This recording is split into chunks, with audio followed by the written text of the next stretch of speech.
What if someone told you the most successful land grab strategy since 1967 involved not armies or weapons, but sheep and goats? In the West Bank, a remarkable yet distressing story unfolds. Bedouin herders, traditionally leading a semi-nomadic lifestyle, found themselves driven from their homes.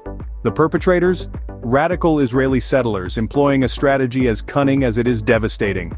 The settlers, armed not with guns but with livestock, initiated their strategy, subtly yet effectively annexing vast tracts of land. Their livestock grazed on the land, gradually taking control of an area spanning 110 square kilometers in a single year. This unconventional land grab strategy, surprisingly, rates as the most successful since 1967.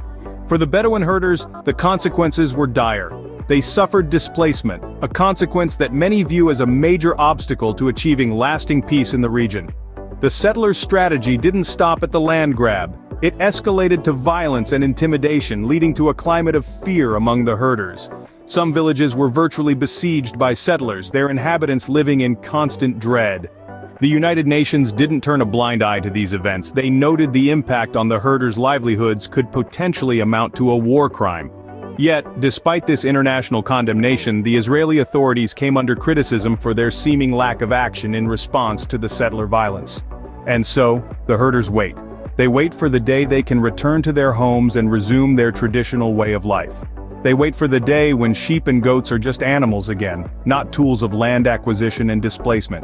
To recap, a unique land grab strategy emerged in the West Bank, where radical Israeli settlers used livestock to annex land. This strategy led to the displacement of Bedouin herders, inciting a climate of fear, and potentially constituting a war crime. Despite international condemnation, the Israeli authorities were criticized for their lack of action. The herders, caught in this turmoil, hope for a day when they can return home. This narrative proves that sometimes, the most effective strategies are not the most conventional, and the impacts can be far-reaching and devastating.